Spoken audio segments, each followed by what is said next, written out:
Bonjour Jean-Noël Guerre, tête pensante à l'ADEME sur ces troisièmes assises de l'économie circulaire. Est-ce qu'on peut déjà présenter un peu quel est le cadre de votre mission à l'ADEME et ensuite par rapport au sujet de l'économie circulaire, l'impact que ça a sur l'innovation et notamment sur les propositions des nombreuses entreprises sélectionnées, primées au sein du programme des investissements d'avenir. Comment on peut voir ça ? Alors, donc Jean-Noël Guerre, moi je suis à la direction des investissements d'avenir dans le pôle économie circulaire. Donc à la direction des investissements d'avenir, on s'occupe de toute l'instruction des projets, donc des appels à projets ainsi que des projets qui sont déposés dans le cadre des investissements d'avenir. Donc on est sur les projets principalement économie circulaire, mais on a aussi deux appels à projets sur l'eau et la biodiversité, donc qui ne sont pas vraiment dans le contexte aujourd'hui.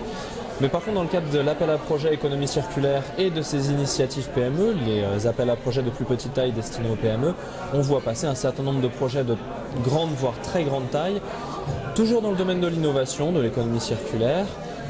Pour vous donner quelques exemples, on est sur des projets qui vont de 1 million d'euros d'aide à 30 millions d'euros d'enveloppe globale et donc de l'ordre de 10 millions d'euros d'aide, des projets qui touchent un peu tous les sujets de l'économie circulaire, de la gestion du tri des déchets, à la gestion des piles et batteries, en passant par le surtri de plastique, la méthanisation, la pyrogazéification, etc., etc. Donc des sujets qui sont un peu en marge du courant ou du classique, puisqu'on est toujours sur l'innovation, on est toujours sur des projets qui vont un petit peu plus loin et qui dépassent le naturel, le classique chez nous. Ce qui est une tendance malgré tout quand même, si on prend le critère de l'économie circulaire, voire peut-être un courant un peu adjacent qui est, je dirais, l'éco-conception, mais est-ce qu'il y a quelque chose de remarquable un peu dans ces propositions, dans cette espèce de cocotte minute de créativité et de propositions des startups aujourd'hui ? Alors, on a un peu tous les sujets, puisque finalement vous parlez de start-up, on a aussi des grandes entreprises, mais c'est vrai qu'on travaille avec des start-up, avec des entreprises qui se créent justement pour répondre à cet appel à projet et pour développer un projet de grande taille ou de très grande taille, innovant. Je pense actuellement à une entreprise dans le domaine de la purification du gaz en sortie de centres d'enfouissement par exemple, ou des entreprises du même type. Et donc on est vraiment sur de la création de start-up, à haute valeur ajoutée. Est-ce que nous on voit quelque chose ? La question est assez compliquée et ma réponse va forcément être un peu biaisée, puisque finalement la direction des investissements d'avenir est toujours localisée sur le front des sujets en termes d'innovation. Donc finalement tous les sujets qu'on voit sont des sujets innovants, et donc finalement l'innovation en elle-même, c'est pas qu'elle n'est pas nouvelle, mais c'est qu'elle est plutôt toujours différente. Tous les projets sont différents, on n'a pas deux projets qui se ressemblent, on n'a pas deux projets qui utilisent la même méthode pour arriver à des objectifs. Quand on a des projets de traitement du gaz, on a toujours des technologies qui sont différentes. Là je vous parlais d'un exemple, mais on en a deux ou trois sur le même sujet et qui utilisent des technos différentes. Donc finalement l'innovation en elle-même est vraiment un moteur dans le domaine. Je pense que c'est une question qui pourrait être très intéressante à poser à la direction exécutive des programmes, qui elle a une visibilité beaucoup plus globale sur tout ce qui est fait et sur la différence en fait entre les projets innovants et les projets qui sont plus classiques, plus du courant en fait. Oui, mais néanmoins, ce qui est remarquable, c'est le foisonnement. C'est le foisonnement, c'est la grande diversité de sujets, c'est le fait d'avoir arrivé des projets sur tous les sujets de l'économie circulaire. Alors vous parlez tout à l'heure d'écologie industrielle et territoriale, de IT, c'est le sujet d'une des conférences aujourd'hui. On a accompagné des projets, alors on a instruit des projets et accompagné un ou deux projets sur le sujet. Ça reste des sujets très compliqués à accompagner, des sujets très compliqués à monter pour les porteurs de projets. Les projets ne sont pas forcément très bien terminés. L'immense complexité de monter un projet d'écologie industrielle et territoriale à une grande échelle, aux échelles dans lesquelles les investissements d'avenir sont prêts à intervenir, est aussi une difficulté aussi derrière pour le porteur de projet, pour réunir tous les acteurs autour de la table et faire quelque chose qui ait une vraie ampleur. Alors Jean-Noël, puisque nous sommes au sein du club ADEME International, je suis obligé de lever la barrière de la douane et vous demander si effectivement vous avez une réflexion ou une remarque intéressante par rapport à l'impact international que peut avoir justement ce foisonnement, ces propositions françaises.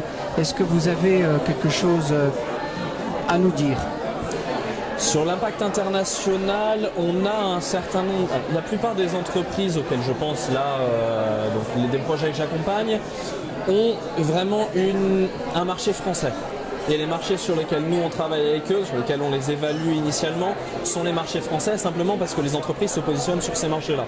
Par contre, il est évident qu'une entreprise qui fait de la méthanisation ou de la pyrogazéification avec une nouvelle technologie qui est innovante par rapport à tout ce qui se fait dans le monde, en admettant que ça puisse exister, se positionnera forcément sur des marchés internationaux. Mais ça arrive toujours dans un second temps, puisque quand des investissements d'avenir financent un projet, on est sur un pilote industriel, voire une première industrielle, qui a toujours, presque toujours, lieu en France, puisque l'objectif c'est d'abord de démontrer la faisabilité de la techno en France, de démontrer son rendement, son efficacité, pour ensuite se déployer en France et ensuite accéder à l'international. Donc les marchés internationaux existent, sont présents.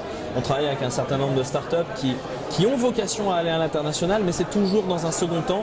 Et c'est vrai qu'au moment où les investissements d'avenir interviennent, on est plutôt même pas forcément dans le premier temps du développement industriel, mais dans le temps zéro qui va juste permettre de mettre le pied à l'étrier pour arriver à ce premier temps, qui est là la phase juste post-projet.